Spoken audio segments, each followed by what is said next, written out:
Sudah? Hah? Ini nggak ada, belum ada. Oh ini, apa ini? Oh sudah.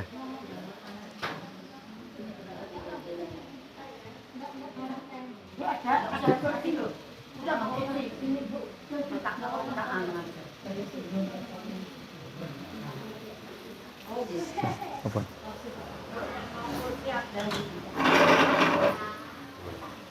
Tes. Tes.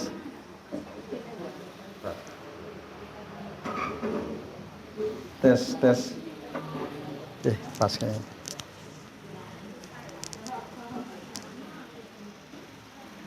Baik Bapak Ibu, kita mulai ya.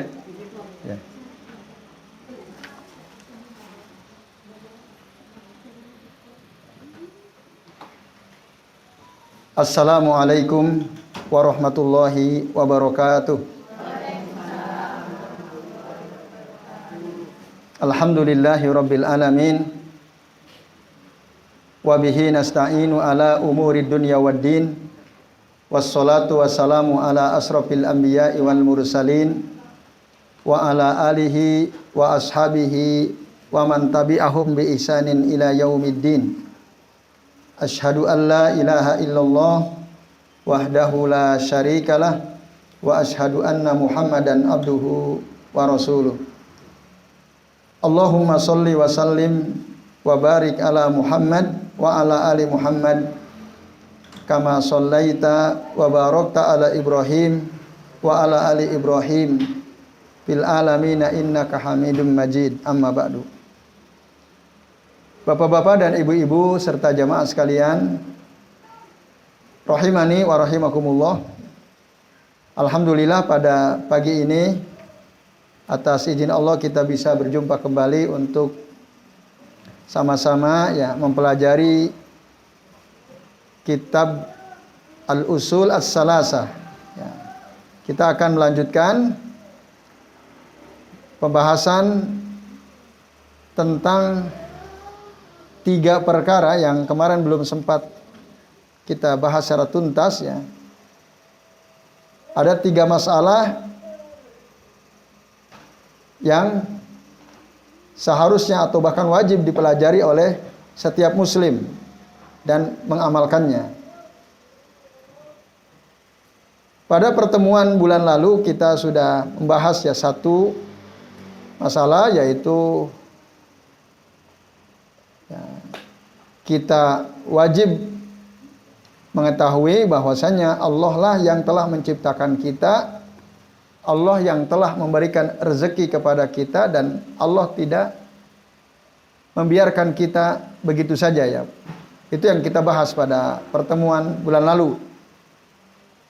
Lalu Allah mengutus Rasul kepada kita untuk ditaati. Ya, maka barang siapa yang taat kepada Rasul, dia akan masuk surga. Itu ya, itu kaitannya dengan masalah tauhid rububiyah ya. Itu yang masalah pertama. Nah, yang kedua Bapak Ibu bisa buka di halaman 18 ya, masalah yang kedua. Sudah ketemu? Ya. Baik, kami bacakan. Qala al-muallifu rahimahullah, berkata penulis kitab ini, yaitu saya Muhammad bin Abdul Wahhab rahimahullah. Ats-tsaniyatu, yang kedua, yang wajib diketahui oleh setiap muslim adalah annallaha la yardo an yusrika ma'ahu ahadun fi ibadatih. Bahwasanya Allah Ta'ala tidak ridho apabila ada orang yang menyekutukan Allah dalam beribadah kepadanya. An yusrika ma'ahu ahadun fi ibadatihi. Nah, itu Allah enggak ridho.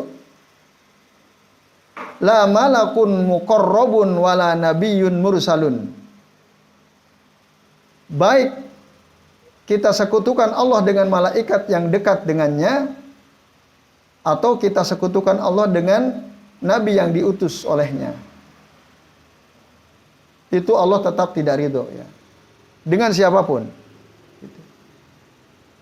Jadi jangan sampai ada orang beranggapan, oh kalau kita menduakan Allah dengan malaikat atau menduakan Allah dengan nabi itu nggak ada masalah. Tidak. Dengan siapapun Allah tidak ridho. jika kita mensekutukan Allah Azza wa Jalla. Nah, ini kaitannya dengan masalah tauhid uluhiyah nih Bapak Ibu. Maksudnya apa? Kita mengesahkan Allah Ta'ala dalam ibadah. Itu tauhid uluhiyah itu. Jadi hanya Allah lah yang wajib kita sembah, hanya Allah lah yang wajib kita ibadahi, atau yang berhak untuk disembah, untuk diibadahi hanya Allah. Tidak ada yang lain. Makanya kita tidak boleh menyekutukan Allah dengan apapun. Nah, ini Bapak Ibu dan jamaah sekalian ya. Syekh Abdullah bin Shalih Al-Fauzan mengatakan, ya, hadhil mas'alatu as-saniyah wa hiya fi tauhidil uluhiyah. Masalah yang kedua ini kaitannya dengan tauhid uluhiyah. Wal maknanya anna Allah jalla wa ala yujibu 'alal mukallafina ifraduhu bil ibadah. Bahwa Allah azza wa jalla itu ya, wajib bagi orang yang mukallaf mengesahkan Allah Ta'ala dalam beribadah. Hanya untuk Allah maksudnya. Karena Allah lah al-mustahiqu lil ibadati wahdahu la syarikalah. Hanya Allah lah yang berhak untuk diibadahi. Ya, tidak ada sekutu baginya.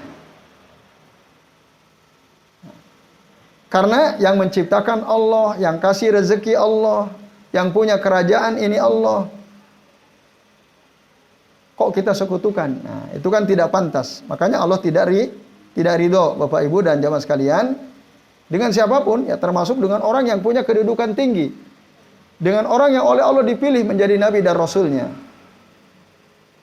Ya, itu Allah juga tidak ridho. Misalnya, nah ibadah itu banyak ragamnya Bapak Ibu. Karena ada sebagian orang memahami ibadah itu hanya sholat gitu ya. Menyembah, bersujud, ruku, menyembah-nyembah kepadanya. Bukan. Ibadah itu maknanya luas. Ya. Segala sesuatu, sebagian ulama memberikan ta'rif atau definisi bahwa ibadah itu adalah kullu a'malin wa aqwalin, setiap perbuatan atau perkataan allati yuhibbuhallahu wa yardoha, yang disukai dan diridhoi oleh Allah Ta'ala, ya, wa amara biha, dan diperintahkan oleh Allah ya. Itulah ibadah. Jadi setiap perbuatan atau ucapan yang dicintai oleh Allah, diridhoi oleh Allah dan diperintah oleh Allah, itulah ibadah. Nah, sholat tentu ibadah, puasa tentu ibadah, haji, rukun Islam semua ibadah itu ya. Selain itu ada hal-hal yang tidak termasuk dalam rukun Islam tapi juga diperintah oleh Allah Ta'ala. Seperti apa misalnya? Takut itu ibadah. Karena disuruh oleh Allah. Wa khafuni wa la takhafuhum, kata Allah. Takutlah kalian kepadaku, janganlah kalian takut kepadamu. Al-khauf itu ibadah. Termasuk ar-roja, berharap juga ibadah. Nah, maka jangan takut kecuali hanya kepada Allah, jangan berharap kecuali hanya kepada Allah. Nah, kalau ada orang ya, takut tidak jelas gitu ya, itu termasuk perbuatan syirik. Allah tidak ridho itu. Nah, ini termasuk kita berdoa, meminta, itu juga ibadah. Doa itu kan ada dua ya, ada doa masalah, ada doa ibadah. Doa masalah itu berdoa ya, yang isinya minta kesembuhan lah, minta kaya, minta lapang rezeki dan lain sebagainya, itu ibadah. Maka ya, jangan sampai kita menduakan Allah, mensekutukan Allah dengan makhluk. Contohnya gimana? Ada orang berdoa kepada makhluk misalnya. Ada nggak Bapak Ibu? Ada. Dia datang ya kepada orang pintar, kepada dukun. Mbah, saya ini ya punya usaha. Kok usaha saya macet terus? Tidak pernah sukses gitu. Apapun usaha yang saya lakukan selalu gagal, Mbah. Nah, tolong Mbah, gimana caranya supaya usaha saya ini lancar? Datang ke dukun. Perbuatan ini merupakan perbuatan kesyirikan atau bukan? Syirik. Nah, dia minta ke dukun supaya usahanya lancar. Nah, itu walaupun akhirnya kata dukun bisa, tapi ada maharnya. Maharnya berapa? 5 juta misalnya. Nanti usahamu lancar gitu ya. Nah, itu termasuk perbuatan syirik. Dalilnya jelas ya. Kata Nabi SAW, man qala Nabiyyu SAW, man ataka hinan. Barang siapa yang mendatangi seorang dukun, fasaddaqahu bima yaqul, lalu dia membenarkan apa yang dikatakan si dukun itu, faqad asyraka, maka sungguh dia telah berbuat syirik. Atau faqad kafara bima jaa bihi Muhammadun sallallahu alaihi wasallam, atau dia telah kufur, telah kafir dengan apa yang telah dibawa oleh Nabi Muhammad sallallahu alaihi wasallam. Nah, ini Bapak Ibu dan jamaah sekalian rahimani wa rahimakumullah. Nah, banyak intinya. Nah, dulu pernah juga kita singgung ya, kalau kita takut di rumah, takut sendirian. Nah, di rumah sendiri takut sendirian. Itu namanya khauf. Syirik itu. Kenapa coba? Kok di rumah sendiri kok takut? Ada nggak orang takut di rumah sendirian? Ada? Itu kan ketakutan yang tidak jelas.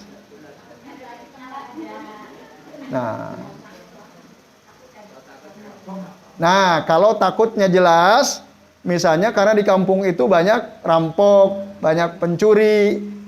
Nah, itu boleh takut jelas, karena takut ada rampok, itu jelas. Tapi ini kampungnya aman, yang ronda aktif, gitu ya, rumah berdekatan, kok takut? Nah, itu bisa jadi rasa takut yang syirik, gitu, nggak jelas. Takut apa?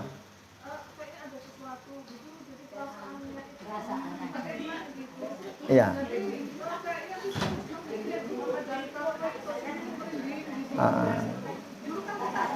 Iya. Kalau itu yang dialami ya, merinding. Sebagian ulama mengatakan ciri-ciri ada makhluk halus di dekat kita itu bulu kuduk kita merinding.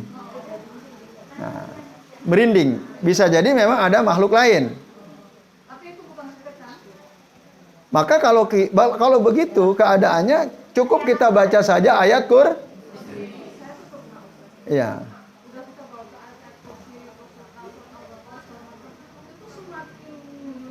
Merinding.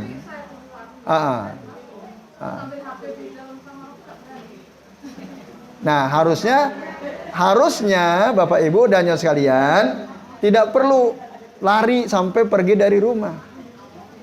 Karena ayat-ayat yang kita baca itu sudah cukup untuk menjaga kita dari kejahatan jin dan syaitan. Harusnya nggak perlu lari.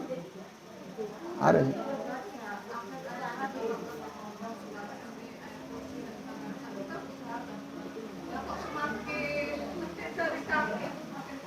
Iya. Jadi dalam kitab Wiqayatul Insan Minal Jinni Wasyaiton, Syekh Wahid Abdul Salam Bali hafizahullahu taala mengatakan bahwa sebenarnya jin atau syaitan itu ya asyaddu khaufan min an nakhafahu. Mereka itu sebenarnya jauh lebih takut kepada kita daripada kita takut sama dia. Sebenarnya mereka jauh lebih takut. Ngapain kita takut gitu? Kalau kita takut, mereka tambah berani. Gitu. Jin sama syaitan itu. Semakin kita merasa takut, semakin berani. Padahal aslinya mereka itu lebih takut kepada kita daripada kita takut sama mereka. Itu. Nah, ada kitab judulnya Wiqayatul Insani Minal Jinni Wasyaiton, karya Syekh Wahid bin Abi Salam Bali, hafizahullah taala.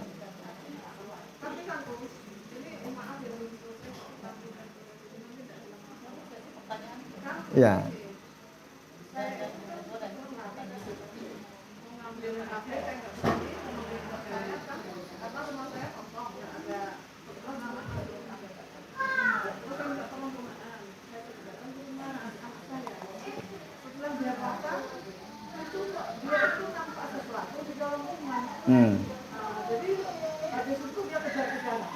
Habis subuh?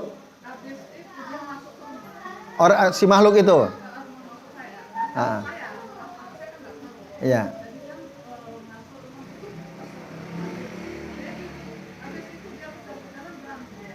Anak ibu dengan makhluk itu. Ibu lihat sendiri.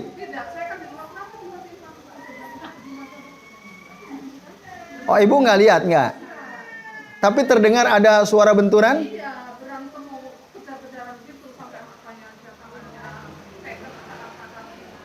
Iya. Itu betul-betul kejadian terjadi ya.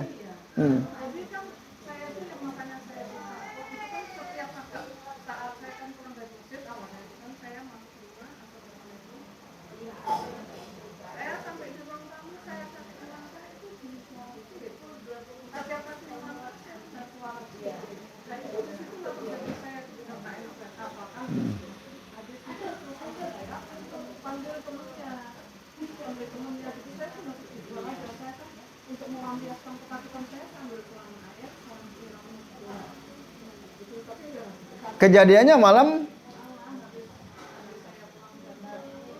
Iya, baik. J.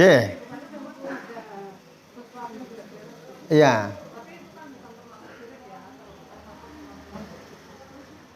Karena lihat kejadian seperti itu gitu ya. Ya sebenarnya takut kepada syaitan itu kan memang tugasnya nakut-nakutin kita di antara kebiasaan mereka. Coba Bapak Ibu ya, buka dalam Al-Qur'an. Tadi yang saya kutip di awal ya.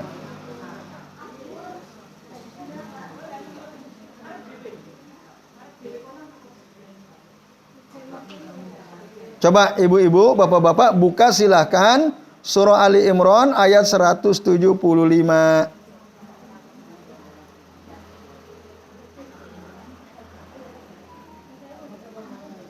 Buka surah apa? Ali Imran ayat 175. Silakan buka. Sudah ketemu? Coba perhatikan. Qala Allahu azza wa jalla, "Innama dzalikumus syaitanu yukhawwifu awliya'ahu fala takhafuhum wa khafuni in kuntum mu'minin." Apa artinya, coba baca?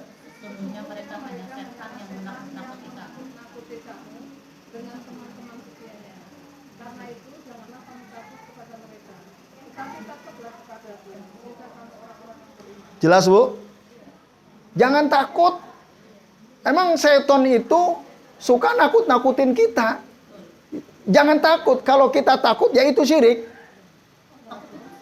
Syirik. Ini ayatnya. Ini ayatnya jelas. Ya. Ayat 175.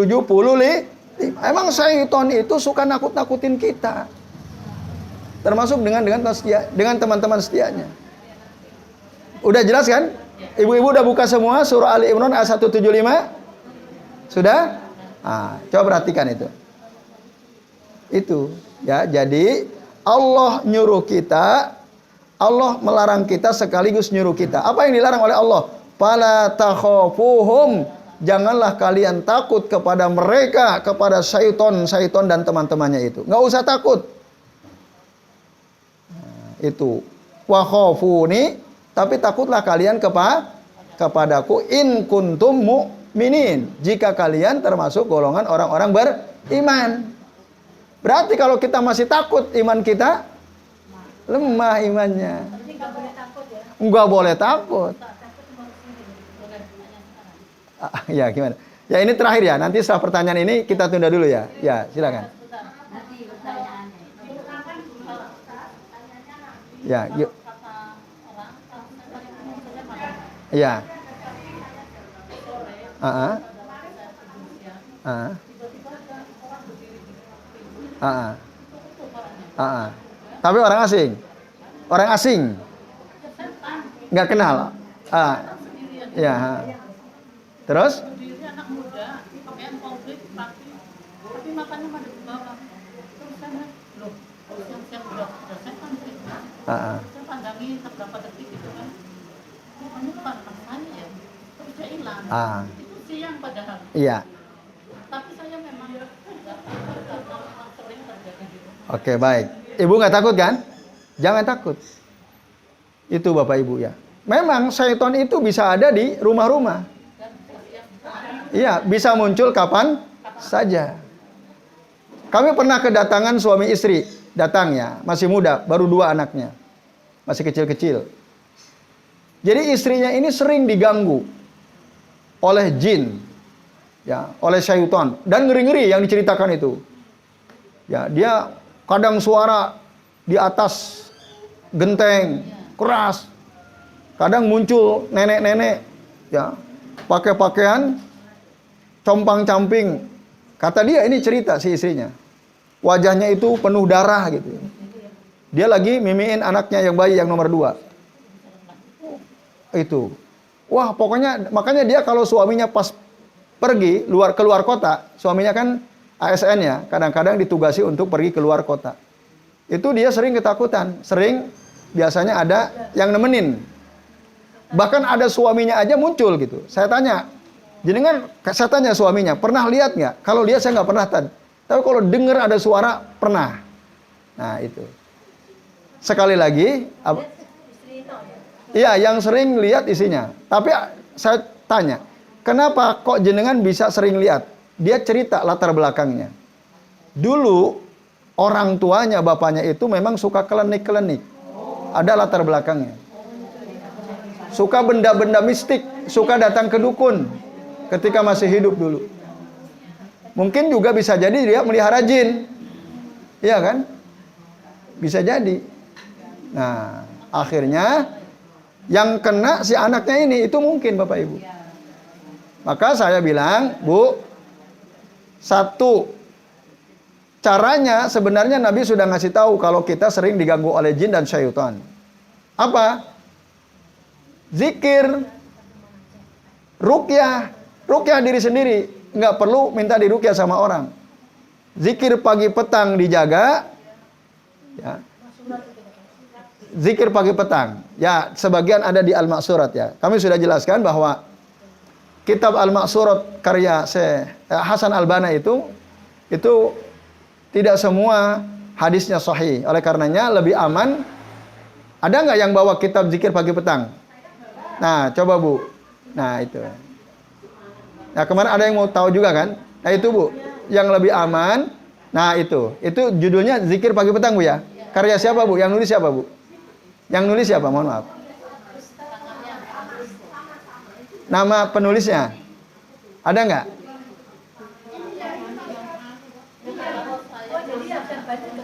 Ya, betul. Jadi yang ada hadis-hadisnya yang tidak sahih.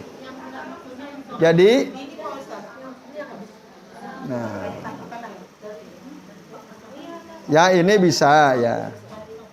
Ini juga bisa. Ya banyak versi ya Bapak sekalian. Banyak ulama menulis zikir pagi petang. Ini insya Allah bisa ya. Ya. Nah ini ya. Syekh Said bin Ali bin Wahab Al-Qahtani. Ini yang aman ya. Oh, ini aman tidak Ustaz?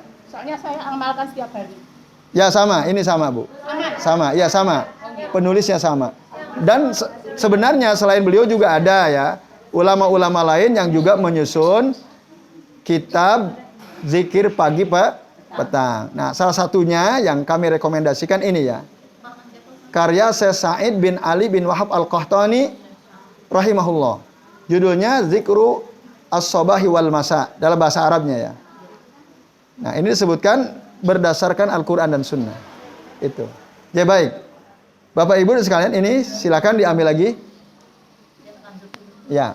Jadi sekali lagi, kalau kita kembali kepada surah Ali Imran ayat 175, memang jin syaitan itu suka nakut-nakutin kita, memang iya. Enggak usah takut kan gitu. Fala takhafuhum. Jelas atau tidak perintah Allah? Larangan Allah jelas kan? Jangan takut sama mereka. Andai kata ada belegernya gitu, ada menampakkan dia secara fisik, gak usah takut. Kamu makhluk Allah, aku makhluk Allah. Mau ngapain kamu? Gitu. Iya. Gak usah. Kita sama-sama makhluk Allah. Nah, itu Bapak Ibu. Ya. Tapi tadi, saat kita merasa takut, maka jin syaitan akan semakin berani. Itu pasti itu. Maka enggak usah takut. Dan itu bisa syirik loh. Iya. Apalagi kalau enggak menampakkan, tidak menunjukkan penampakannya ya, kok kita takut gitu. Itu bisa khauf asyirik gitu. Khauf usir namanya. Takut terhadap sesuatu yang enggak jelas. Nah, itu termasuk khauf yang masuk kategori syirik. Nah, pokoknya ibu, bapak pegang, jadikan tadi pedoman surah Ali Imran ayat 175. Udah Allah nyuruh kita takut hanya pada Allah saja. Sama jin syaitan tuh enggak usah walaupun mereka nakut-nakutin kita. Gitu. Zikir, baca doa, bisa tadi a'udzu bikalimatillahi tammah min syarri ma khalaq. Bisa. Ya. Jadi sebenarnya nanti pertanyaan terakhir ini tadi ya. Nanti kita lanjut lagi. Ya, baik. Bersabar dulu. Bagi ada yang mau tanya, silakan dicatat. Nanti insya Allah jam 10 sesi tanya jawab ya. Baik. Kita lanjut ya. Jadi Bapak Ibu dan Nyonya sekalian, tadi ya, syirik itu, ibadah itu maknanya luas. Jadi jangan sampai kita menduakan Allah Ta'ala dalam beribadah kepadanya. Nah, di sisi lain Bapak Ibu dan Nyonya sekalian, ya, kesyirikan itu adalah kezaliman yang besar. Ya, dalam Al-Quran surah Luqman ayat 13, Allah Ta'ala mengatakan, inna syirka la zulmun azim. Sesungguhnya kesyirikan itu merupakan kezaliman yang besar. Makanya Allah tidak ridho gitu. Dalam kitab yang Bapak Ibu pegang itu disebutkan dalil ya. Dari Al-Qur'an surah Al-Jin ayat 18. Wa annal masajida lillahi fala tad'u ma'allahi ahadan. Ya. Sesungguhnya di kitab yang Bapak Ibu punya kitabnya semua enggak? Ada ya? Lupa dibawa. Nah, kalau bisa dibawa ya. Kitabnya yang ini dulu pernah Bapak Ibu pesen kan? Nah, ini. Ya kalau bisa setiap kita ngaji ini dibawa. Ya, baik. Kita lanjut ya. Di situ disebutkan ada satu dalil dari surah Al-Jin ya, ayat 18. Wa annal masajida lillahi, sesungguhnya masjid Allah. Fala tad'u ma'allahi ahadan. Maka janganlah kalian ya, kata Allah Ta'ala, menyembah apapun di dalam masjid selain Allah. Jangan menyembah, jangan berdoa kepada selain Allah. Nah, ini jelas sekali ya. Larangan dari Allah Ta'ala bahwa kita tidak boleh beribadah, tidak boleh berdoa, apalagi di masjid gitu, kepada selain Allah. Nah, kata ahadan, kan ada kata wa anna al-masajida lillahi fala tad'u ma'allahi ahadan. Kata ahad itu disebut dalam bentuk nakirah. Fi siyakin nahyi tufidu al-umum, kata para ulama. Kalau ada satu kata dalam bahasa Arab disebutkan ya, dalam bentuk nakirah. Nakirah itu ciri-cirinya enggak ada alif lam di depannya. Itu namanya nakirah. Nah, ini dan kata ini ada dalam konteks kalimat larangan fi siyaqi an-nahyi maka tufidu al-umum, berfaedah menunjukkan keumuman. Maksudnya, ya, jangan sampai kita ya, berdoa ya, kepada selain Allah, apapun itu, ya, tak terkecuali ya, malaikatkah, nabikah, dukunkah, orang solehkah, dan lain sebagainya. Itu tidak boleh. Itu maksudnya. Kainan mangkan, siapapun. Nah, ini jadi kata ahadan di sini umum ya, apapun kita tidak boleh menduakan dengan Allah Azza wa Jalla. Allah Azza wa Jalla. Itu Bapak Ibu dan jamaah sekalian rahimani wa rahimakumullah. Nah, termasuk ibadah itu juga al-hub. Al-hub itu juga ibadah cinta. Nah, karena kita disuruh untuk mencintai Allah dan Rasulnya. Berarti cinta itu ibadah. Gitu. Sampai Nabi mengatakan ya dalam satu hadis yang sahih,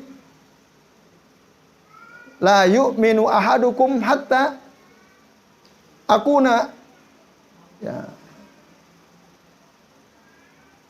ahabba ilaihi min nafsihi min walidihi wa waladihi wan nasi ajmain. Tidaklah beriman, betul-betul beriman seseorang sampai aku menjadi orang yang paling dia cintai. Bahkan daripada dirinya sendiri, daripada bapaknya, daripada anaknya, bahkan daripada manusia seluruhnya. Itu. Jadi cinta kepada Nabi, kepada Allah itu adalah ibadah. Nah, maka ketika kita mencintai sesuatu, cintailah karena Allah. Al-hubbu fillah wal bughdu fillah. Itu juga termasuk ibadah. Bapak Ibu dan jamaah sekalian rahimani wa rahimakumullah.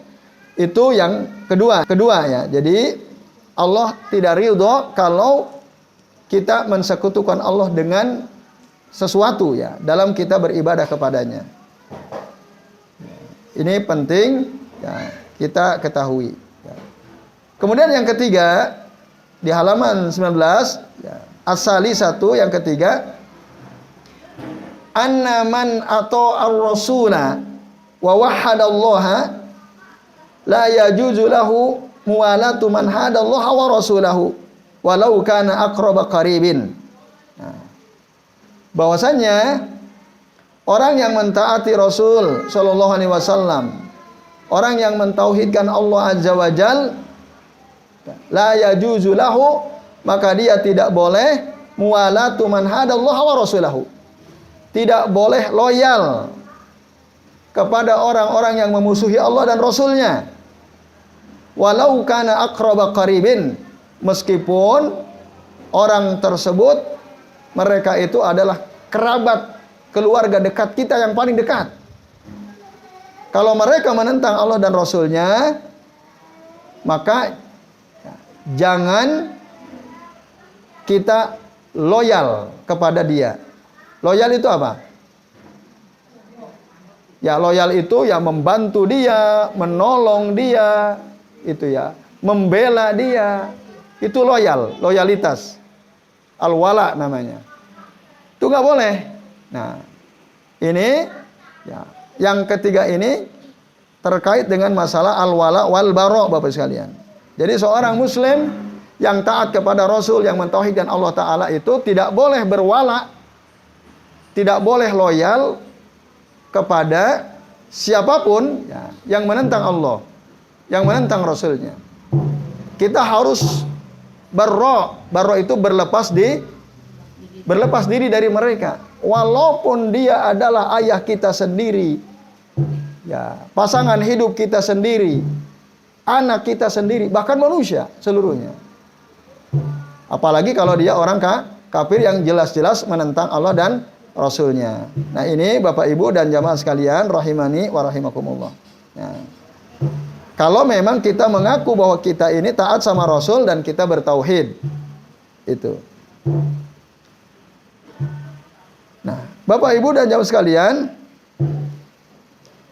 disebutkan di dalam Al-Quran ya, surah Al-Mumtahanah ayat keempat, Allah Ta'ala berfirman, qad kanat lakum uswatun hasanatun fi Ibrahim walladzina ma'ahu. Telah ada bagi kalian suri tauladan yang baik pada diri Ibrahim dan orang-orang yang mengikuti Ibrahim, idz qalu liqaumihim, ketika mereka berkata kepada kaumnya, inna bura'a'u minkum, sesungguhnya kami berlepas diri dari kalian, wa mimma ta'buduna min dunillah, dan kami berlepas diri dari apa yang kalian sembah selain Allah. Kafarna bikum. Nah, katanya itu ya. Kafarna bikum, kami ya, mengingkari kalian. Wa bada bainana wa bainakum, telah jelas antara kami dan kalian al-adawah, ada permusuhan, wal bagdo, kebencian, abadan selama-lamanya, hatta tu'minu billahi wahdah, sampai kalian betul-betul beriman hanya kepada Allah saja. Ya. Ini Bapak Ibu dan jamaah sekalian, a'azanillahu wa iyyakum ajmain. Itu di antara dalil yang menjelaskan bahwa kita tidak boleh loyal kepada orang-orang yang menentang Allah. Di antaranya apa orang menentang Allah itu? Orang yang berbuat syirik, menyembah selain Allah. Itu. Kita tidak boleh membantu mereka, tidak boleh menolong mereka, berdekatan dengan mereka. Ya, orang-orang yang jelas-jelas melakukan kesyirikannya atau menentang Allah dan Rasulnya. Nah, bahkan ada Bapak Ibu, sebagian ulama mengatakan dengan mengutip ya dalil yang akan tadi kita bahas ya. Ini di sini belum disebutkan tadi ya. Itu di antara dalil penguatnya. Nah, di dalam kitab kita ini disebutkan dalilnya dari surah Al-Mujadilah ayat 22. Qala Allahu azza wa jalla, Allah azza wa jalla berfirman, la tajidu qauman yu'minuna billahi wal yaumil akhir. La tajidu qauman artinya engkau Muhammad tidak akan mendapatkan suatu kaum yang beriman kepada Allah dan hari akhir. Yu'minuna billahi wal yaumil akhir. La tajidu qauman yu'minuna billahi wal yaumil akhir. Engkau Muhammad tidak akan mendapatkan ya, baik dulu maupun yang akan datang. Di sini Allah menggunakan huruf lam, namanya lamun nafi, bukan lamun nahyi ya. Kalau lamun nafi itu artinya lebih kuat, lebih umum. Artinya engkau Muhammad tidak akan mungkin mendapatkan orang dulu dan yang akan datang ya, kaum. Engkau tidak akan mendapatkan suatu kaum dulu maupun yang akan datang yang yu'minuna billahi wal yaumil akhir, yang dia betul-betul beriman kepada Allah dan hari akhir, yuwadduna man hadallaha wa rasulahu. Ya, saling berkasih sayang dengan orang-orang yang menentang Allah dan Rasulnya. Nggak mungkin ada gitu. Maka kalau ada orang ngaku saya beriman, kok dia masih berkasih sayang? Berkasih sayang dengan siapa? Orang-orang yang menentang Allah dan Rasulnya, berarti dia itu tidak beriman. Maka kalau ada orang punya pasangan hidup, suaminya orang kafir, isinya orang kafir, dia katanya ngaku orang mukmin, berarti ini orang nggak betul-betul beriman. Kan nggak mungkin. Orang beriman tuh nggak mungkin saling berkasih sayang, mencintai orang-orang kafir. Tidak mungkin. Karena jelas mereka menentang Allah dan Rasulnya. Betul atau tidak Bapak Ibu? Jadi bohong tuh kalau orang saya tetap mukmin kok, walaupun suami saya orang kafir. Itu enggak. Keimanannya dipertanyakan. Karena kata Allah, tidak akan kamu temukan orang yang beriman kepada Allah dan hari akhir yuwaduna man hadallaha wa rasulahu. Enggak mungkin. Gitu. Nah, ini sampaikan ya kepada keluarga jenengan atau saudara kalau ada, ya kok sampai sekarang masih berumah tangga dengan orang kafir, berarti dia sebenarnya nggak beriman. Itu Bapak Ibu. Apa Bu? Iya, ya orang kafir kan berarti selain Islam, pasti beda agama. Bahkan yang seagama pun ada nggak orang ngakunya Islam tapi dia menentang Allah dan Rasulnya? syirik contohnya. Bahkan termasuk ada sebagian ulama, para pelaku bid'ah itu termasuk hadallah wa rasulahu. Para pelaku bid'ah, orang-orang yang suka melakukan amalan-amalan bid'ah, itu juga termasuk golongan orang yang menentang Allah dan Rasulnya, Bapak Ibu. Ya, kita disuruh taat sama Allah dan Rasulnya, kita disuruh untuk ittiba kepada Rasul, dia malah tidak ngikutin Nabi, buat amalan sendiri, tidak dicontohkan oleh Nabi. Itu termasuk hadallah wa rasulah. Maka tidak mungkin dia berkasih sayang, gitu. Nah, itu ada ya. Dulu kami pernah menulis artikel yang kami beri judul tidak berkasih sayang dengan para pelaku bid'ah ya. Itu Bapak Ibu dan sekalian ya. Nah, itu termasuk karena kita disuruh oleh Allah untuk ngikutin Rasul.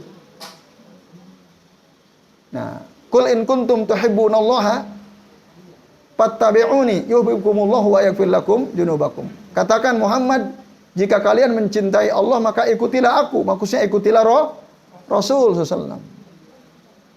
Nah, kalau kita ngikut Rasul maka yuhibbukumullah, Allah akan mencintai kalian, wa yaghfir lakum dzunubakum, dan Allah pun akan mengampuni dosa-dosa kalian. Apalagi kalau dia pelaku kesyirikan, apalagi kalau dia orang kafir. Jadi jangan sampai ada rasa kasih sayang, loyal. Nah, ini Bapak Ibu dan jamaah sekalian rahimani wa rahimakumullah. Nah, jadi ini pentingnya. Jadi nggak mungkin ada gitu. Nah, Syekhul Islam Ibnu Taimiyah rahimahullah mengatakan, ya, fa akhbaru annaka la tajidu mu'minan. Allah memberitahu bahwasanya kamu tidak akan menemukan orang yang beriman yuwadul muhadina lillahi wa rasulihi. Dia saling mencintai orang-orang yang menentang Allah dan Rasulnya. Fa inna nafsal iman yunafi mawaddatihi. Karena jiwa yang beriman itu tidak mungkin mencintai orang yang kafir, orang yang syirik. Nah, itu tidak mungkin.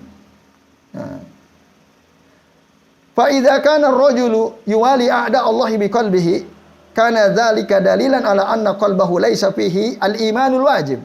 Nah, apabila ada seseorang dia kok berwala, loyal, membantu, menolong musuh-musuh Allah Ta'ala. Orang kafir musuh Allah atau bukan? Musuh-musuh Allah Ta'ala. Ya, dalam hatinya ada gitu cinta dia kepada si orang kafir tadi. Ada wala. Maka kata Syekhul Islam Ibnu Taimiyah, kana dzalika dalilan, maka hal tersebut adalah petunjuk atau dalil ala anna qalbahu, bahwasanya hati orang tersebut laisa fihi al-imanul wajib. Di dalamnya tidak ada, di dalam hatinya tidak ada keimanan yang wajib. Tidak ada. Nah, kalau dia ngakunya beriman tapi kok masih mencintai orang kafir, orang musyrik gitu ya. Nah, Bapak Ibu dan jamaah sekalian, karena mereka itu musuh-musuh Allah Subhanahu wa Ta'ala. Tapi begini, oh kalau gitu kita berarti kalau di kampung ada orang kafir harus kita benci. Nah, tidak boleh kita cintai. Nah, kita harus benci karena kekufurannya. Kita harus benci karena Tapi kalau kita berbagi, misalnya kita memberi dia, ya boleh atau tidak makanan? Kita bikin sop, ya. Lalu ya tetangga kita orang kafir misalnya, orang Nasrani atau orang Buddha, orang Hindu misalnya. Boleh nggak kita berbagi sama mereka? Boleh. Tapi akidahnya wajib kita, akidah keyakinan dia wajib kita benci. Tapi orangnya selama dia baik, ya. Atau nanti dalam penjelasan para ulama, orang kafir itu kan ada 4 macam itu ya. Ada kafir yang zimmi. Zimmi itu kafir yang tinggal di negeri kaum muslimin, tunduk pada peraturan kaum muslimin. Itu maka kita harus perlakukan mereka sebagaimana kita memperlakukan saudara-saudara kita yang seiman.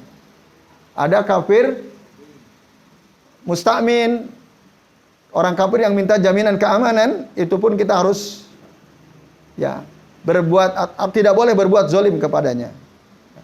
Kemudian termasuk kafir muahid, orang kafir yang memiliki perjanjian dengan kita sebagai orang mukmin, maka kita tidak boleh berbuat zalim kepada mereka. Nah, kecuali kafir yang kita boleh berbuat zalim kepada mereka adalah kafir seperti orang-orang Israel misalnya, yang memerangi orang Palestina, itu boleh itu dizolimi, ditembaki nggak ada masalah, dibomi nggak ada masalah, karena mereka memerangi kaum muslimin. Jika tidak, jangan. Bahkan kita berbagi boleh. Cuman tadi secara akidah, secara keyakinan kita harus membencinya, membenci keyakinannya, itu maksudnya. Akidahnya yang nggak benar itu. Nah, ini Bapak Ibu dan jamaah sekalian rahimani wa rahimakumullah. Kafir harbi. Harbi itu kafir yang memerangi kaum muslimin. Nah, harbi. Ya. Baik, mari kita lanjut. Ayat yang tadi ya. Dalam surah An-Nisa ayat surah apa? Al-Mujadilah ayat 22 ya. Nah, jadi tidak akan ditemukan orang beriman kepada Allah dan hari akhir saling menyayangi ya, dengan mereka yang menentang Allah dan Rasulnya. Walau kanu aba'ahum au abna'ahum au ikhwanahum au asyiratahum. Meskipun mereka itu adalah bapak-bapak ya, bapak-bapak mereka. Maksudnya mereka di sini kembali kepada orang beriman gitu ya. Kalau kita tarik ke bahasa kita sekarang, walaupun mereka itu orang tua kita, anak-anak kita, saudara-saudara kita, keluarga kita, menentang Allah dan menentang Rasulnya, maka jangan kita berkasih sayang dengan mereka. Nah, kenapa disebutkan Bapak sekalian? Ya. Pada kalimat berikutnya, ulaika kataba fi qulubihimul imana. Mereka itulah orang-orang yang di dalam hatinya telah ditanamkan oleh Allah keimanan.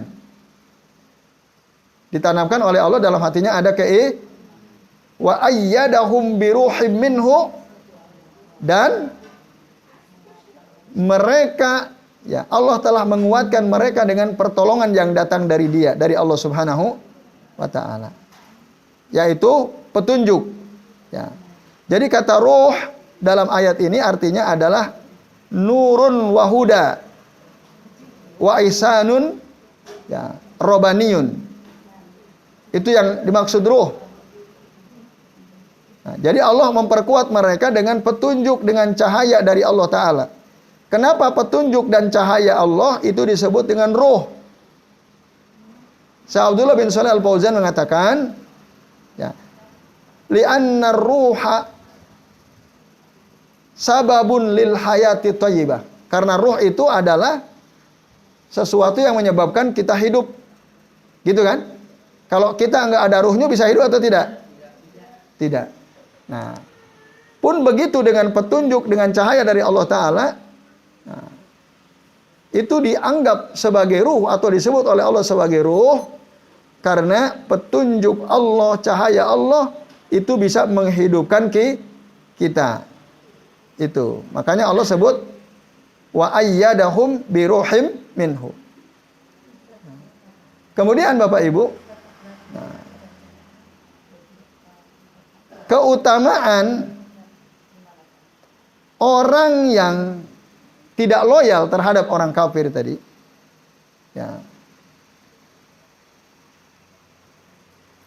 satu tadi dalam hatinya ada iman, yang kedua apa?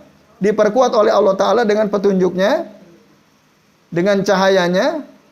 Yang ketiga, wa yudkhilhum jannatin tajri min tahtihal anharu khalidina fiha. Allah akan memasukkan mereka ke dalam sorga yang mengalir di bawahnya sungai dan mereka kekal ya di dalam sorga tersebut. Itu yang ketiga. Yang keempat, radhiyallahu anhum wa radu anhu. Allah ridho kepada mereka dan mereka pun ridho kepada Allah. Nah, kemudian yang kelima, yang terakhir, mereka ini disebut Hizbullah. Ulaika hizbullahi ala inna hizballahi humul muflihun. Mereka itulah golongan-golongan Allah. Ya. Ala inna hizballahi humul muflihun. Ketahuilah atau ingatlah sesungguhnya golongan Allah itulah orang-orang yang beruntung, mendapatkan keberuntungan. Yaitu apa? Al-fawzu waz-zufru bisa ada di dunia wa na'imil akhirah.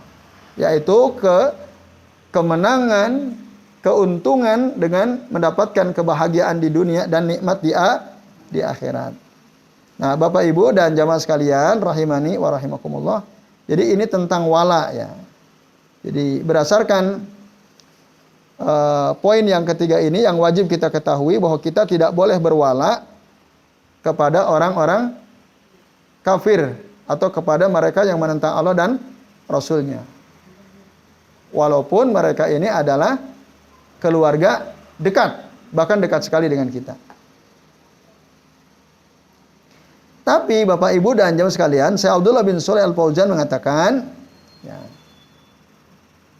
wa muwalatul kufari laha mazahir mutaaddidah.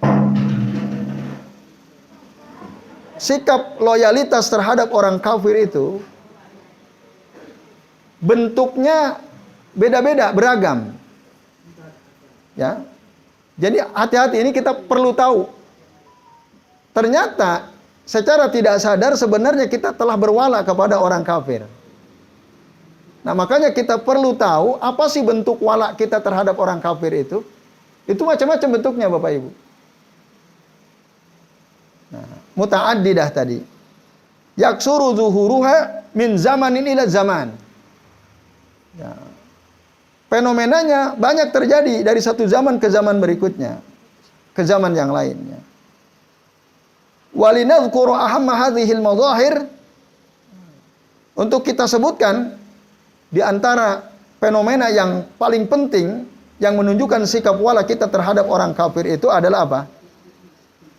Nah, akan disebutkan nanti. Pamata talbasu biha au bi syai'in minha insanun.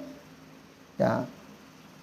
Kapan saja seseorang itu ya, melakukan salah satu dari bentuk wala ini, ya, insanun muslimun, seorang muslim, fa alaihi ayya'lam, maka hendaklah dia tahu annahu ya qad annahu apa? Qad wallahum biqadri ma qama bihi min hadhil mazahir. Kalau ada salah satu sikap yang akan disebutkan ini dilakukan oleh seorang muslim, maka sesungguhnya dia perlu tahu bahwa dia telah berwala, telah loyal ya, dengan orang kafir tersebut biqadri ma qama bihi, ya, sesuai dengan apa yang dilakukan min hadhil mazahir, dari fenomena-fenomena loyalitas terhadap orang kafir ini. Nah, apa saja itu? Kita akan bahas ini. Ya. Sebelumnya, sekalian, nah, di dalam Al-Quran, surah Al-Ma'idah ayat 51 yang sempat populer beberapa tahun kemarin itu. Nah, Allah Ta'ala berfirman, Ya ayyuhalladzina amanu la tattakhidu al-yahuda wan nasara ya, awliya'a. Wahai orang-orang beriman, janganlah kalian menjadikan orang-orang Yahudi dan orang-orang Nasrani sebagai pemimpin. Kalau sekarang teman setia ya. Jangan. Jadi jangan berteman setia dengan orang-orang Nasrani, dengan orang Yahudi. Al-Yahud dan Nasara. Ba'duhum awliya'u ba'din. Sebagian mereka itu saling melindungi sebagian yang lain. Jadi kita nggak usah menjadikan mereka teman dekat atau teman setia. Wa may yatawallahu minkum fa innahu minhum, kata Allah. Maka barang siapa ya ada di antara kalian yang menjadikan mereka teman setia atau pemimpin, fa innahu minhum, maka sesungguhnya dia termasuk golongan mereka orang-orang Yahudi dan Nasrani tersebut, orang kafir tersebut. Nah, lalu apa saja bentuk wala, fenomena wala yang terjadi di tengah-tengah kaum muslimin terhadap orang kafir ya? Satu, disebutkan ada 10 ya. Awalan, yang pertama, ar-ridha bi kufril kafirin wa adami takfirihim. Au syak ya, au syakki fi kufrihim. Au tashihi ayya madhhabin min madhahibi al-kafirah. Artinya, kita ridho dengan kekufuran orang-orang kafir. Ridho. Dan kita tidak mengkafirkan orang kafir. Atau bahkan kita ragu akan kekufuran mereka, atau kita membenarkan kekufuran mereka. Ini termasuk wala. Kita tidak mengkafirkan orang yang jelas-jelas orang itu kafir. Nah, itu. Apalagi kalau ada orang berani, ya, kita sebagai umat muslim dan mereka sebagai umat selain muslim, sama, mereka juga akan masuk surga. Ada nggak orang mengatakan seperti itu? Ada. Ya, itu Bapak Ibu nggak boleh. Berarti kita tidak mengkafirkan orang jelas. Orang kafir tidak mungkin masuk surga. Tidak mungkin masuk surga. Kalau dia mati dalam kekufurannya. Maka kita harus jelas, si fulan itu kafir, si fulan kafir, si fulan kafir. Kalau dia orang kafir, kafir. Nah, itu. Jangan sampai kita ragu dengan kekufurannya atau kita membenarkan gitu. Au tashihin ayya madhhabin min madhahibil kafir. Membenarkan madhab orang-orang kafir. Yang kedua, at-tashabbuhu bihim bi'adatihim wa akhlaqihim wa taqalidihim. Di antara bentuk wala terhadap orang kafir itu adalah menyerupai mereka, baik dari kebiasaan, ya, adat kebiasaan, atau akhlak, atau ikut-ikutan mereka, gitu. Mereka ngadain acara ulang tahun, kita ikut. Iya, itu wala. Mereka ngadain acara hari Valentine, kita ikut. Tahun baru, kita ikut. Nah, dan macam-macam itu ya. Itu termasuk wala itu. Loyal terhadap mereka. Maka jangan dilakukan. Karena kita nyerupai kebiasaan mereka. Nah, ini Bapak Ibu dan jamaah sekalian. Nah. Kenapa? Karena tidaklah mungkin seseorang itu menyerupai suatu kaum illa li'annahu mu'jibun bihi. Tidak mungkin seseorang itu menyerupai suatu kaum kecuali dia karena kagum terhadap kaum tersebut. Betul atau tidak? Sekarang itu ada fenomena anak muda terpengaruh oleh budaya K-pop. Ya kan? Apa K-pop itu? Nggak ngerti. Nah, Korea itu loh, artis-artis Korea. Semuanya diikuti. Apa Bu? Mau nonton tiketnya mahal ya. Potongan rambutnya diikuti, pakaiannya diikuti, kebiasaannya diikuti. Ya, itu termasuk wala terhadap mereka. Padahal dia mengatakan man tasyabbaha biqaumin fahuwa minhum tadi. Barang siapa yang menyerupai suatu kaum, maka berarti dia bagian dari kaum tersebut. Nah. Yang ketiga, al-isti'anatu bihim. Wasiqqatu bihim. Wattikhaduhum a'wanan wa ansara. Ini kata Syekh Abdullah bin Shalih Al-Fauzan ya. Dalam kitab Husulul Ma'mul, Syarah Salasatil Usul. Al-isti'anah bihim itu minta tolong kepada orang kafir. Percaya kepada mereka. Menjadikan mereka sebagai penolong kita. Ittikhaduhum a'wanan wa ansara. Itu juga termasuk wala terhadap mereka. Yang keempat, muawanatuhum wa munasaratuhum. Ya. Meminta tolong kepada mereka, percaya kepada mereka, dan menjadikan mereka sebagai penolong. Itu juga termasuk sikap wala terhadap orang kafir.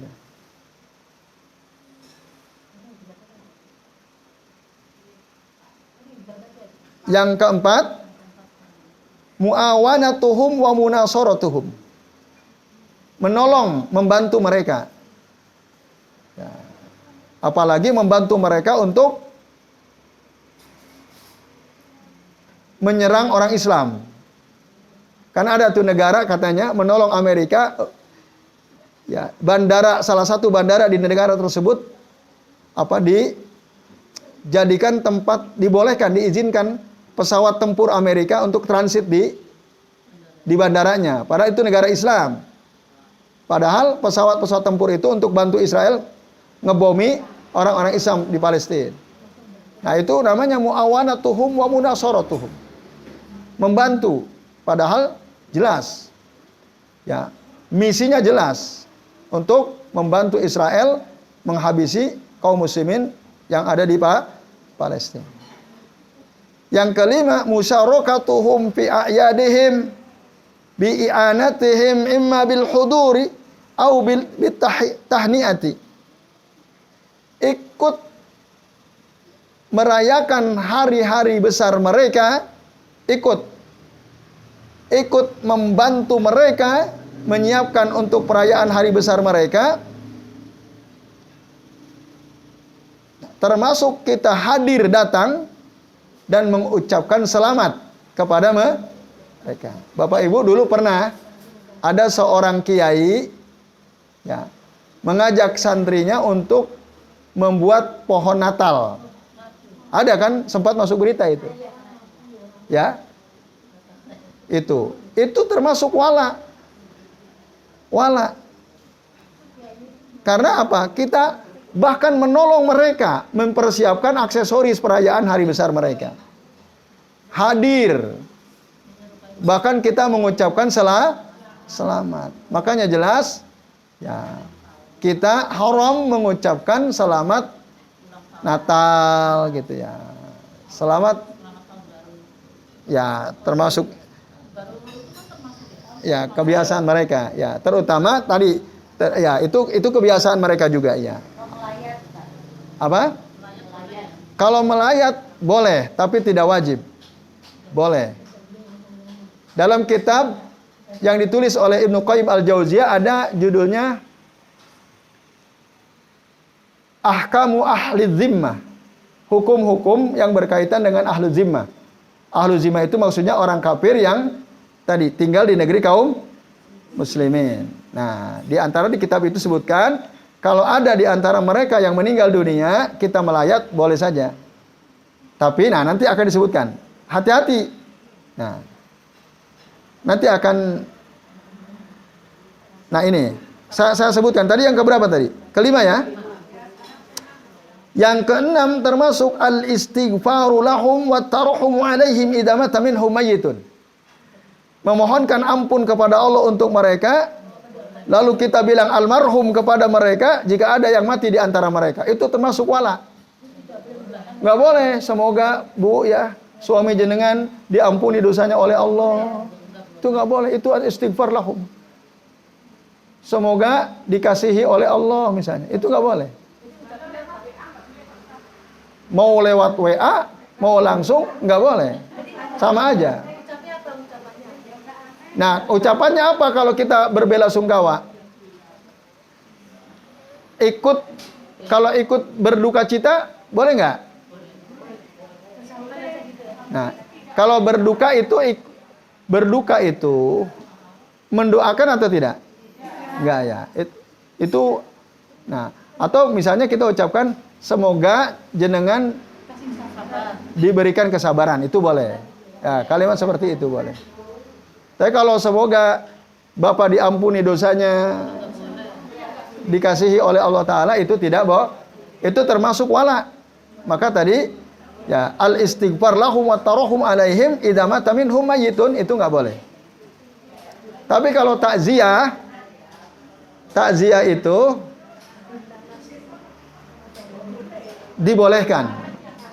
Tapi tadi kafirnya kafir, bukan kafir harbi ya. Bukan kafir yang memerangi kita. Nah itu. Ya. Kemudian yang ketujuh, at-tasammi bi asma'ihim. Memberi nama anak-anak kita dengan nama-nama mereka. Nama orang kafir. Siapa nama anakmu? Ronaldo, Angelina, Messi misalnya. Itu nggak boleh. Leonardo da Vinci misalnya. Itu nggak boleh Bapak Ibu. Menamai anak kita dengan nama orang-orang kafir. Itu termasuk wala. Kata Syekh Abdullah bin Shalih Al-Fauzan. Rasul bilang Allah itu paling senang, ya, nama yang paling disenangi oleh Allah Ta'ala adalah Abdullah wa Abdurrahman. Kalau laki-laki Abdullah wa Abdurrahman. Hamba Allah dan hamba Allah zat yang maha rahman. Nah, kalau perempuan berarti dengan Rahmah boleh, atau nama-nama istri Nabi boleh, nama-nama para sahabat boleh. Nah, jangan memberi nama dengan nama-nama orang kafir. Karena itu bagian daripada wala. Nah, yang kedelapan. Yang ketujuh tadi memberi nama dengan nama-nama mereka. Yang kedelapan, as-safaru ila biladihim li ghairi daruratin. Ya, melakukan safar perjalanan ke negara mereka, ke negeri-negeri mereka tanpa ada keadaan, bukan dalam keadaan darurat. Jalan-jalan, ya, contohnya di sini kata sebutkan balit tanazzuhi aulin nuzhati wa mut'atin nafas. Untuk hanya wisata, jalan-jalan, bersenang-senang. Kemana? Ke Perancis, lihat apa? Menara Eiffel. Itu termasuk wala.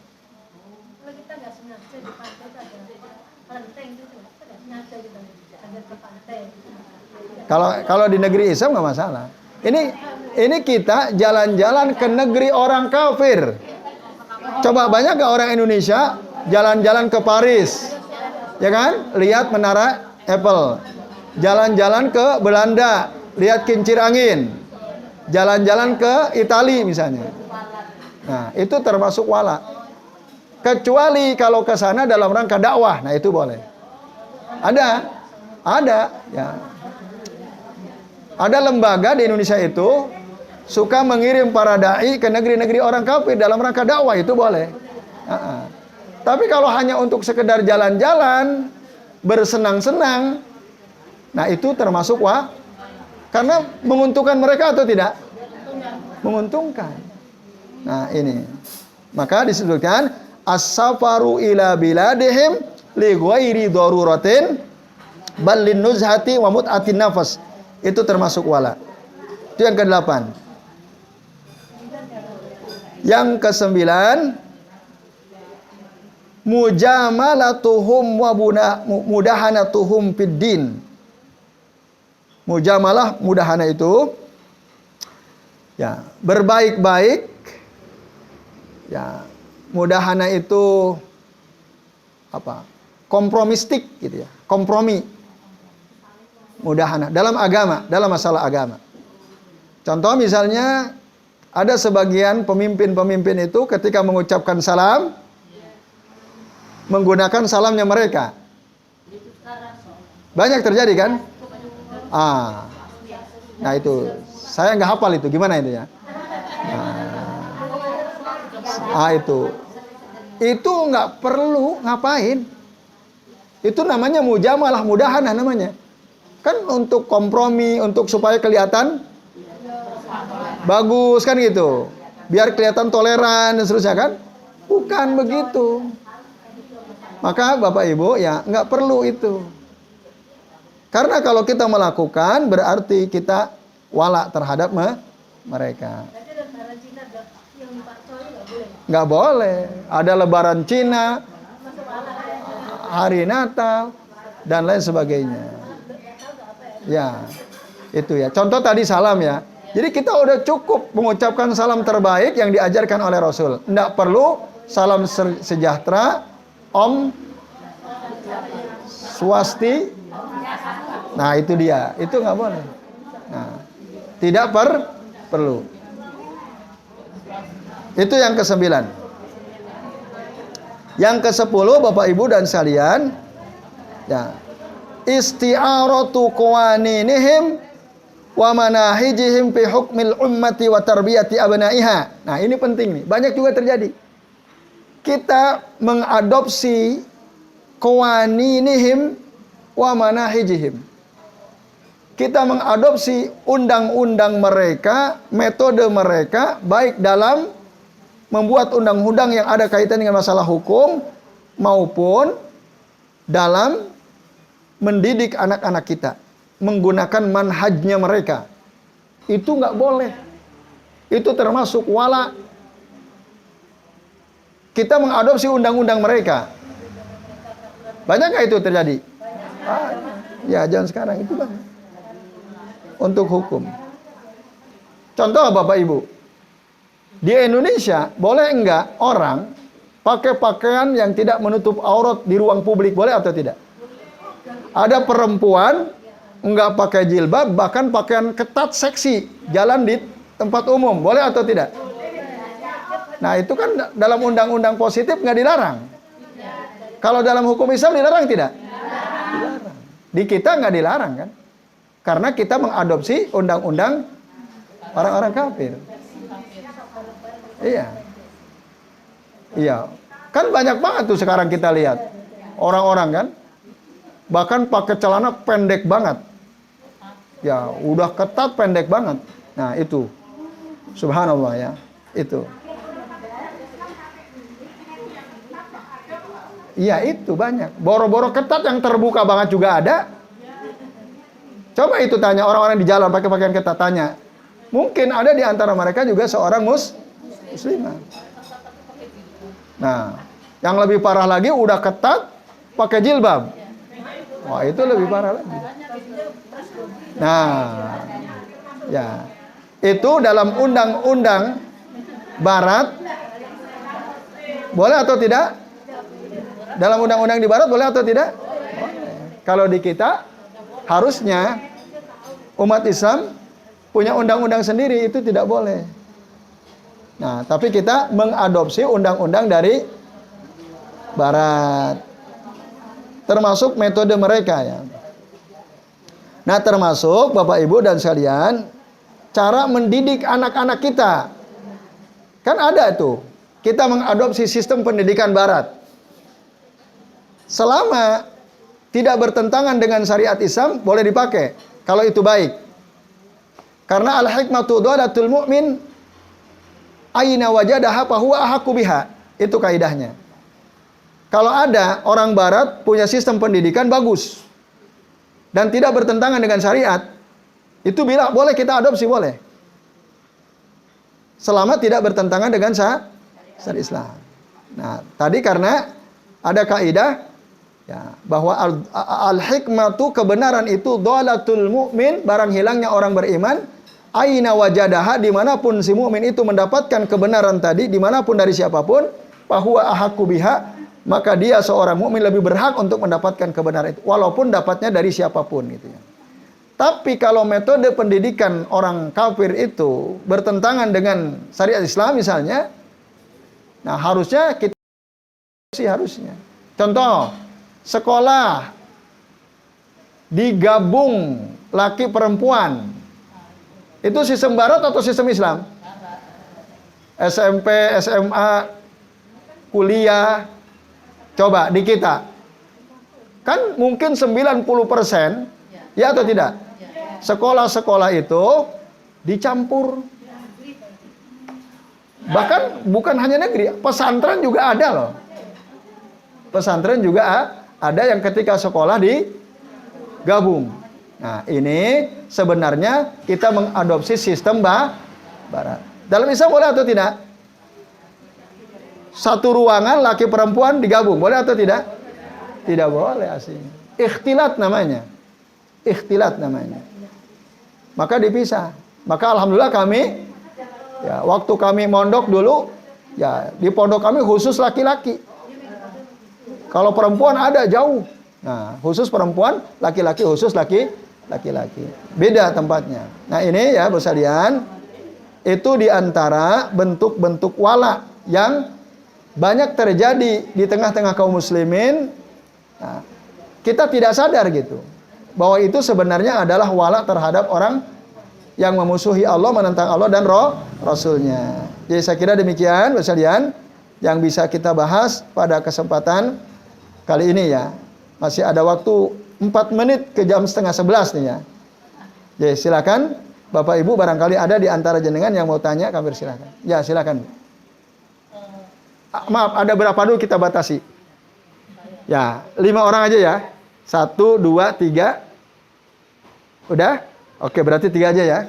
Silakan Bu. Saya sebagai seorang muslim yang insya Allah sekarang saya itu tidak pernah mau berobat ke mereka-mereka yang punya bebek, meskipun providernya itu boleh, provider asuransi saya itu boleh. Ya. Saya kan pernah mendapat rekomendasi dari dokter supaya saya ke pantai aku, saya menolak. Ya. Karena itu hubungan dengan sakit ya. Ya. Saya menolak, saya minta ke dia aja. Terus? Ya dibolehkan. Alhamdulillah jadinya ke JH. Yang Ibu tanyakan? Pertanyaannya? Pertanyaannya memang kita memang bukan sebaiknya kita sebagai orang Islam itu berobat tidak ke rumah sakit. Oke, baik. Oh, ini artinya saran ya dari Ibu. Oke, baik. J. Kita apa? Tapi kalau lebih baik kita berobat misalnya ada rujukan ke Tabito, rumah sakit Ya. umum yang umum. Ya. Oke, baik. Bu siapa Bu? Asmane? Bu Kholiso. Jadi Bu Kholiso cerita berobat ke rumah sakit yang punyanya orang kafir, gitu ya. Itu kalau ada pertanyaan bagaimana? Ya, sebaiknya memang seorang muslim kalau kita mau berobat, berobatlah ke rumah sakit Islam. Kecuali, nah, di rumah sakit Islam memang nggak ada ahlinya, nggak ada yang bisa nangani. Itu kan darurat, boleh. Tapi selama ada nun sewu ya, kalau di Jogja, selama masih ada PKU, JIH atau mungkin umum ya, rumah sakit umum, maka lebih baik ke situ dulu sebelum ke rumah sakit milik orang kafir. Itu kecuali tadi ada sesuatu yang memang di rumah sakit Islam atau di rumah sakit umum nggak bisa ditangani, hanya ada di rumah sakit orang kafir. Nah, baru itu boleh, karena darurat. Jadi itu Bu Khalisa. Allah alam shawab. Silakan Bu. Oh ya, nanti. Oke Ibu. Kan saya sebenarnya ibu Aik ya. Iya. Jadi ibu itu punya kakak Bayu. Iya. Bayu Islam, suaminya orang Katolik. Tapi semua ditarik ke agama dia sama.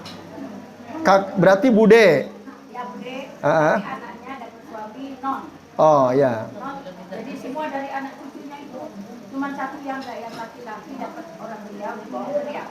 Jadi Anaknya berapa Bude itu? anaknya 2. Dua. Tapi punya cucu banyak. Cucunya banyak. Tapi udah ketarik semua kan. Yang enggak cuma satu yang laki-laki. Yang anak laki. Dan di Riau. Nah, ya. Terus ya, pertanyaan Ibu? Kan karena ibu masih sugeng ya, masih hidup. Ah.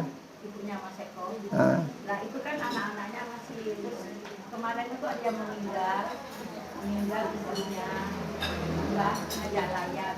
Tapi saya tuh lupa terus.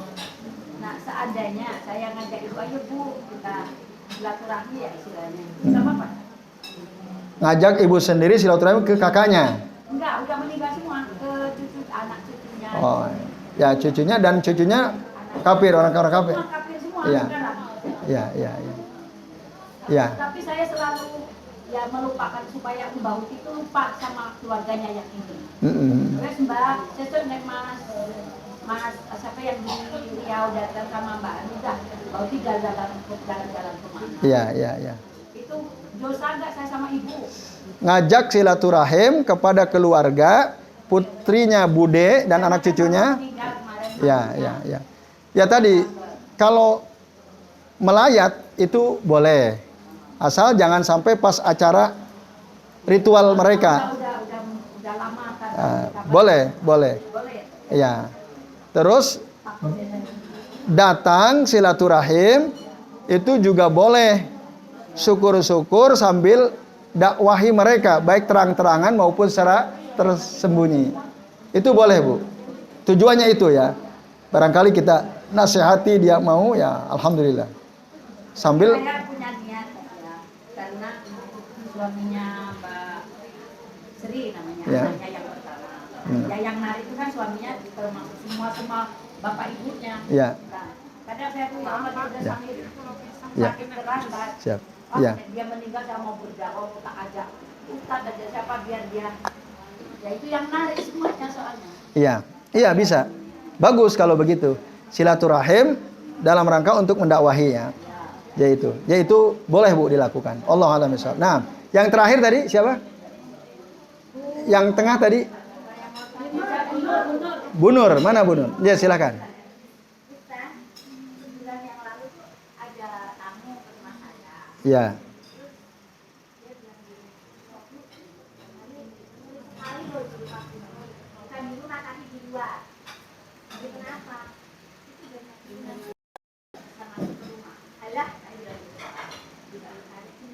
Teman ibu ngomong begitu. Nah, ya. Saya belajar ilmu kebatinan, jadi saya bisa merasakan. Ya. Terus saya nggak takut, Ya. nggak bisa masuk ke rumah kan? Ya. Mungkin bisa. Jadi karena saya laki Allah. Ya. Saya tahu kan. Itu pernah saya sombong atau tidak? Karena itu kan jadi saya juga punya rasa kayak aku nggak bisa ngelakuin. Ya. Ada rasa takut. Jadi menjadikan saya itu lebih sesama Allah. Kan? Ya. Itu gimana Ustaz? Sikap ibu ya. Ya, sikap jenengan tadi kan. Ya. Saya nggak takut karena yang melindungi saya langsung Allah. Allah. Kadang-kadang saya tidak takut dengan diri. Iya. Yang melindungi saya Allah. Ibu ngomong gitu. Boleh atau tidak gitu ya? Iya kan? Makanya kata orang itu sombong. Oke, baik. Ya. Jawabannya tidak, itu tidak sombong. Bahkan sikap seorang mukmin harus begitu. Harus tawakalnya sama Allah. Wa may yatawakkal 'alallah fa huwa hasbuh. Dalam Al-Qur'an begitu. Barang siapa yang bertawakal hanya pada Allah, sandarannya hanya Allah, maka Allah cukupkan. Apa yang dia inginkan, dia ingin dilindungi, Allah lindungi. Gitu. Jadi memang sikap begitu ya bagus, bukan sombong. Dengan adanya seperti itu, ya jujur aja dalam hati saya juga ada rasa takut kan Ustaz. Nah, Jangan iya gitu loh. Tapi kita larinya kan jadi saya ke Allah. negara. Ya, Saya sekali ke Jepang. ya, Gitu loh, Ustaz. ya. Ya. Ada juga itu gimana itu? Nah, maka tadi kita kembali kepada surah Ali Imran ayat 175 tadi, Bu. Memang mereka nakut-nakutin kita, tapi lagi-lagi tadi Allah melarang kita takut kepada mereka. Fala takhafuhum wa khafuni in kuntum mu'minin. Udah, kita nggak usah takut. Kalau ada rasa kok takut, dibuang. Dibuang, udah ya Rob, engkau adalah tempat sandaranku. Aku bertawakal kepadamu dan seterusnya. Ya itu, Bu Nur ya. Jadi jangan dibiarkan rasa takut itu menghantui jenengan. Walaupun kata orang, oh ini banyak kiriman dan seterusnya. Udah, saya tidak takut. Saya hanya takut sama Allah dan yang melindungi saya Allah. Udah. Dan tentu ada doa-doa zikir yang kita baca, yang kita rutin zikir pagi petang. Caranya gitu, Bu. Ketika takut, mungkin ada orang yang tidak suka ke kita. Cara memproteksi diri kita dari gangguan makhluk apapun, zikir pagi petang itu dijaga ya kalau bisa. Yaitu Rasul pun menjaga zikir pagi petang. Yaitu wallahu a'lam bishawab. Yaitu Bu Nur ya. Baik, yang terakhir Bapak Ibu, ini ada pertanyaan lewat tulisan. Satu, minta dijelaskan penyakit ain itu apa? Penyakit ain itu Bapak Ibu muncul karena pandangan berasal dari pandangan mata. Ain. Baik pandangan yang penuh kedengkian maupun pandangan yang menakjubkan, kekaguman. Jadi ada orang kagum melihat kita, itu bisa kena penyakit ain kita. Apalagi kalau kita iri, dengki. Wah, itu lebih-lebih. Nah, dulu ada seorang sahabat di zaman Nabi SAW, ya, melihat sahabat Nabi yang lain waktu itu sedang mandi. Lalu, kalau dulu kan kamar mandinya tidak seperti kita ya. Jadi ada kamar mandi di luar yang apabila mandi kelihatan sebagian tubuhnya. Nah, jadi punggungnya itu kelihatan si sahabat ini. Nah, kelihatan punggungnya. Lalu si sahabat yang melihat ini kagum. Ya, kagum melihat punggung. Nah, yang melihat itu namanya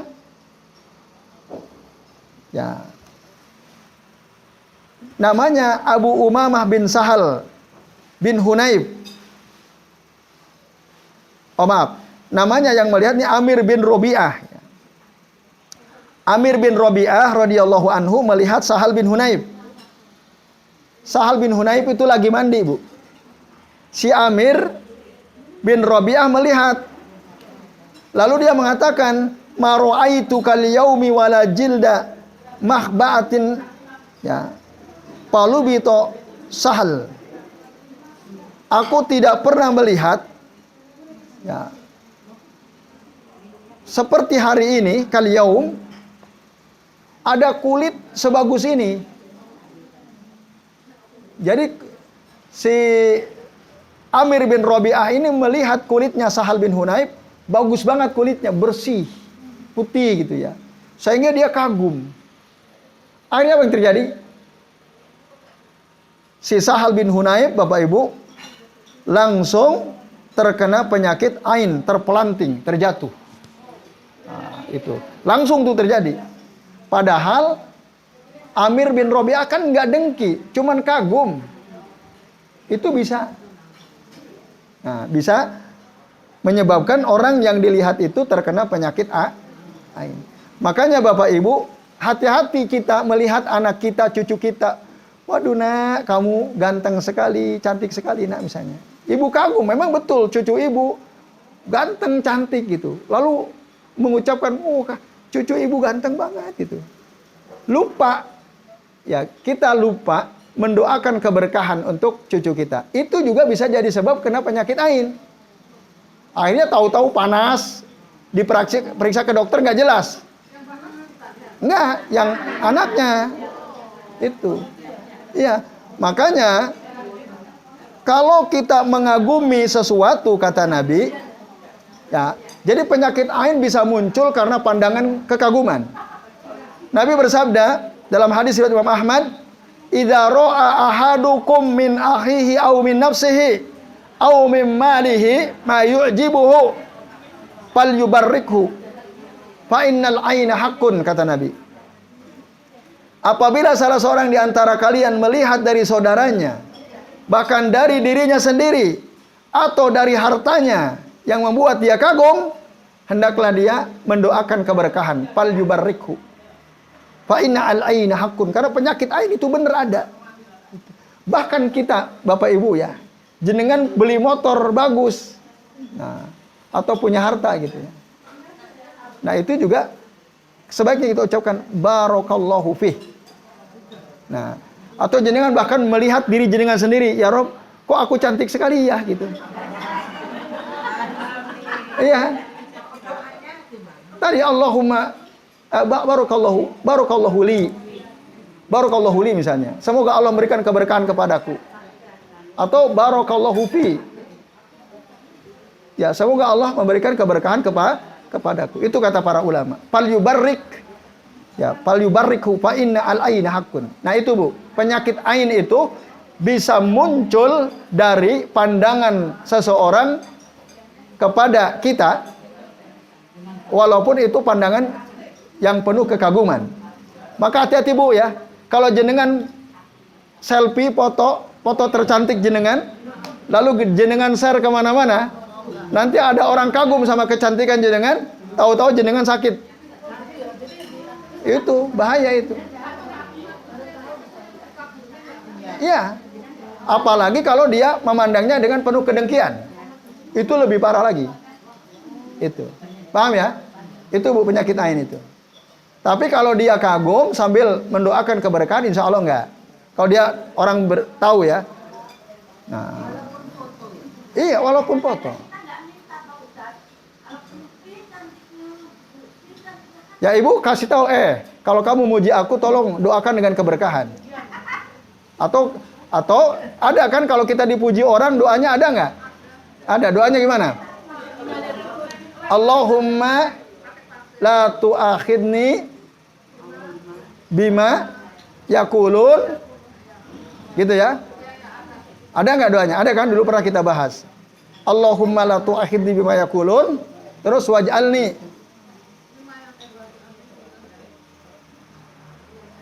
apa? Ya ada, saya juga lupa. Karena jarang dipuji jadi lupa. Jarang dipakai doanya ya. Itu ada doanya ya. Ada yang hafal nggak? Doa pas dipuji oleh seseorang. Ada. Dulu kita pernah bahas. Waktu di kajian Al-Mulk ya.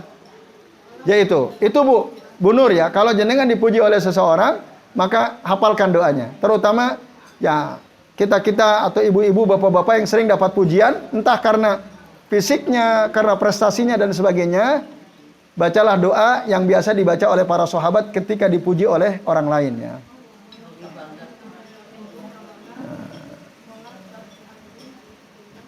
Allahumma la tu'akhidni bima yakulun. Terus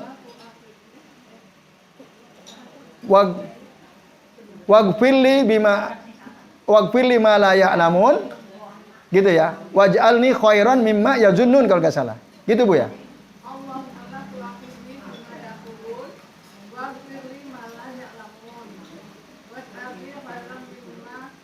Nah itu. Ya itu tadi.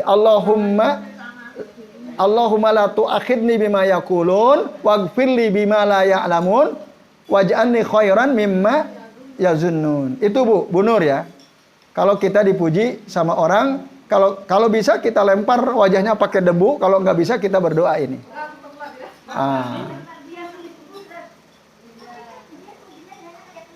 Iya, makanya kalau nggak bisa itu, maka berdoa. Baca doa itu. Yaitu. Jadi jangan malah kita bangga, oh aku dipuji ya. Kata orang aku begini ya. Nah, padahal pujian dia kepada kita, dia lupa mendoakan keberkahan. Itu justru bisa menjadi penyakit. Kita bisa kena penyakit ain. Ya biasa. Kalau tadi yang diceritakan dalam hadis Sahal bin Hunayf itu pingsan, langsung pingsan seketika. Bisa gejalanya panas-panas. Panas, badannya nggak jelas. Secara medis itu nggak ketahuan. Tidak terdeteksi apa sebabnya, tapi gejalanya jelas. Iya. Maka tadi hati-hati masang foto kita ya. Di HP, di macam-macam, hati-hati.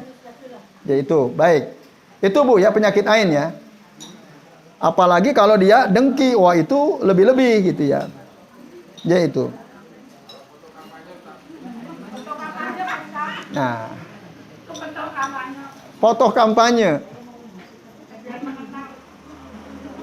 Ya, tadi misalnya ada di antara Bapak Ibu yang nyaleg, ya kan? Lalu fotonya dipajang di mana-mana, itu harus hati-hati itu aja. Harus hati-hati. Nah, cara mengantisipasinya gimana? Ya sering zikir pagi petang. Itu, caranya gitu. Nah, ya baik. Terakhir, ya sebelum saya makan, bagaimana orang suka sodako tapi nggak mau sholat? Katanya sodako itu, kalau sholat nggak semangat, sodako semangat. Karena alasannya sodako amalan yang paling disukai oleh Allah Ta'ala. Ini pandangan yang nggak benar. Tidak pernah ada satupun dalil bahwa sodako itu amalan yang paling dicintai oleh Allah. Nggak ada. Nggak ada. Kalau sholat ada. Rasul pernah ditanya, ya Rasulullah, ayyul a'mali ahabu ilallah. Ya Rasul, apa amalan yang paling dicintai oleh Allah? As-sholatu ala waktiha. Sholat pada waktunya. Ada. Tapi apa ada? Apa amalan yang paling dicintai oleh Allah? As-sodako, nggak ada.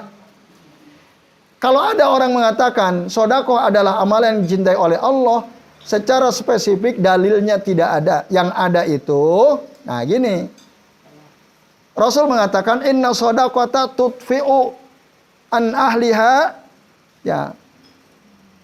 Sesungguhnya sedekah itu bisa memadamkan an ahliha harrul kubur. Bisa memadamkan panasnya kuburan, siksa kubur. Wa innama yastadillul mu'minu yaumal qiyamati fi dhilli shadaqatihi. Dan sesungguhnya orang mukmin itu dia akan mendapatkan naungan pada hari kiamat dari naungan sedekahnya. Memang sedekah itu ibadah yang utama. Ibadah yang pahalanya besar. Tapi kalau Bapak Ibu cari, nggak ada itu hadis yang bunyinya inna ahabbal a'mali ilallahi as-shadaqah, nggak ada. Itu salah itu. Tapi memang ya dalam hadis yang tadi sebutkan itu ada orang komentar as-shadaqatu min ahabbil a'mali ilallah katanya. Sedekah itu adalah di antara amalan yang paling dicintai oleh Allah. Itu kesimpulan. Lalu dia menyebutkan dalil ini. Kan itu. Nah, jadi orang banyak ketipu itu. Maka salah besar kalau ada orang rajin sedekah tapi nggak mau yang benar itu rajin sedekah, sholatnya juga itu yang benar. Ya itu Bu. Jadi nggak benar itu ya. Terakhir, wudu di kamar mandi boleh, ada WC-nya boleh, asal jangan berdoa di kamar mandi, jangan baca bismillah. Ya, di kamar mandi waktu mau wudu kan dianjurkan baca bismillah. Itu jangan. Di dalam kamar mandi yang ada WC-nya. Ya, kalau mau wudu, kan misalnya kita habis mandi ya. Habis mandi, kan waktu masuk kamar kecil kita baca doa. Gimana doanya? Ya. Bismillahi a'udzubika Allahumma inni a'udzubika minal khubusi wal khaba'is. Nah itu. Terus mandi kita. Nah, masuk mandi. Mau keluar, aduh sekalian deh mau wudu karena sebentar lagi mau zuhur misalnya. Nah, para ulama sebagian mengatakan dianjurkan mengucapkan bismillah ketika mau wudu. Nah, tidak boleh itu. Mengucapkan bismillah apalagi secara jahar, maaf. Tapi kalau sir boleh dalam hati. Yaitu Bu. Jadi wudu di kamar mandi yang ada WC-nya. Kalau toh memang ya nggak ada tempat lain atau ya sangat mendesak gitu ya, maka dibolehkan. Yaitu